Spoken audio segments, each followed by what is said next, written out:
I often catch myself thinking the same thought. We live in a world that offers us an endless number of ready-made answers. How to lose weight in 10 days, how to become a millionaire, how to achieve success. Mountains of advice, tons of life hacks, and yet, I see more and more people around me who feel lost deep down. Because there is one question that no life hack answers.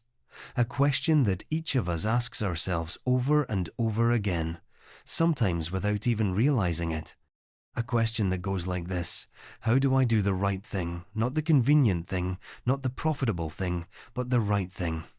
The right thing in a difficult situation at work. The right thing in an argument with a loved one. The right thing in relation to yourself when no one is watching. We intuitively feel that it is these right decisions that ultimately shape our lives. But where do we get this internal compass? What if I told you that this compass was invented over 2,000 years ago? That one of the most brilliant minds in human history, Aristotle, left us not just a philosophical treatise, but a detailed practical instruction manual for assembling this internal compass. An instruction manual that is still relevant today. And today, we are going to undertake this fascinating assembly. The goal, it's not about happiness, it's about eudaimonia. To understand Aristotle, you need to do the most difficult thing: detach yourself from modern stereotypes. The word ethics often smells of mothballs, boring lectures, and a list of don'ts to us. But for Aristotle, ethics was a science not of prohibitions, but of flourishing. It's about how to live not just well, but excellently. He used a brilliant word for this: eudaimonia. Repeat it to yourself: eudaimonia.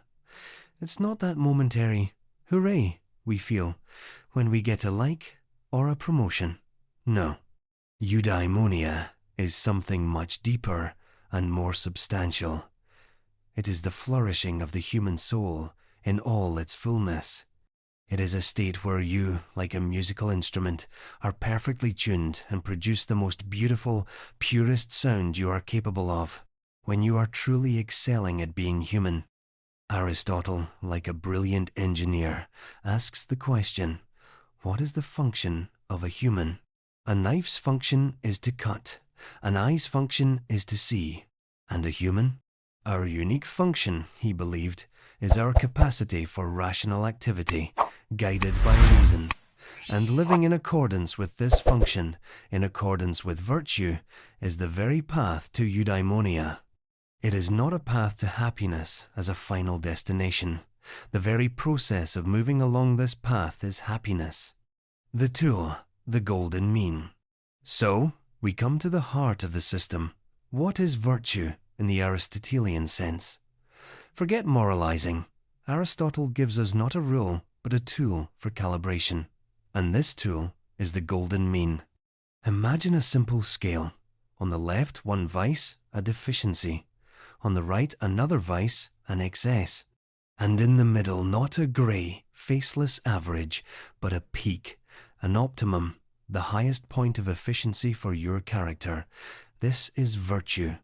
Let me give an example that absolutely everyone will understand. Let's take money. Your attitude towards money. Vice of deficiency.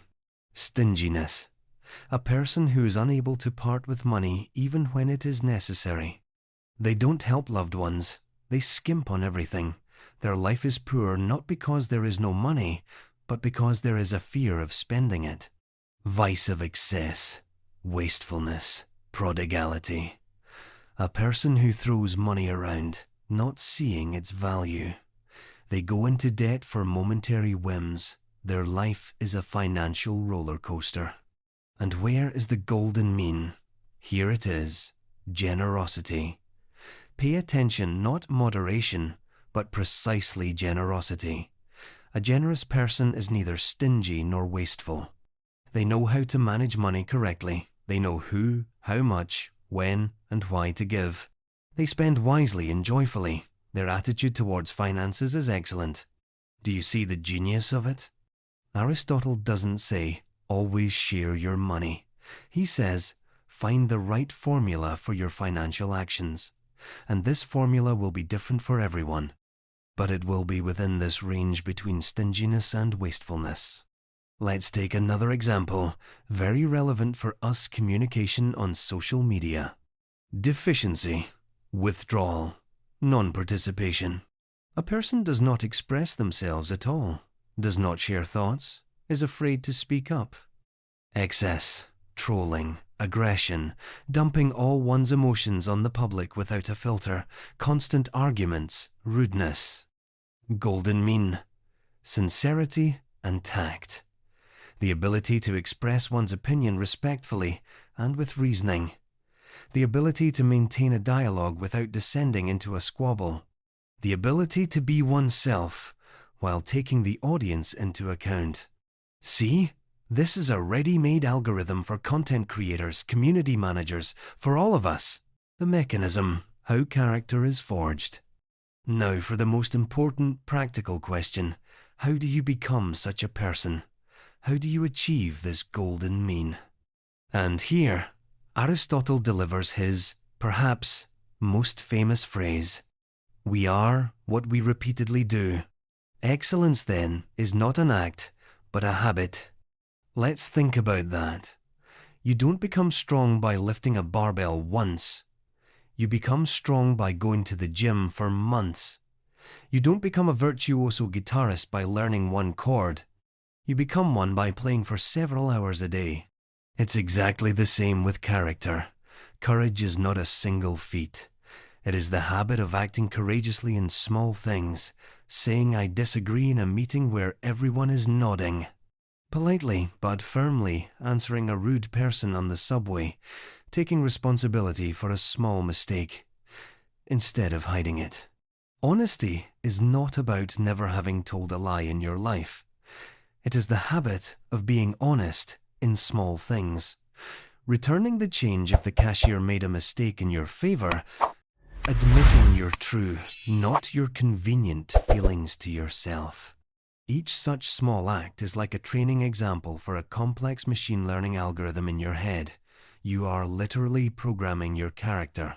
You are creating a neural network that in the future, in a complex, unfamiliar situation, will automatically offer you that very correct option, the golden mean.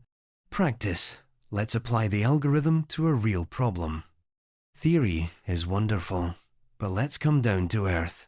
Let's take a real, painful topic for many. Burnout at work.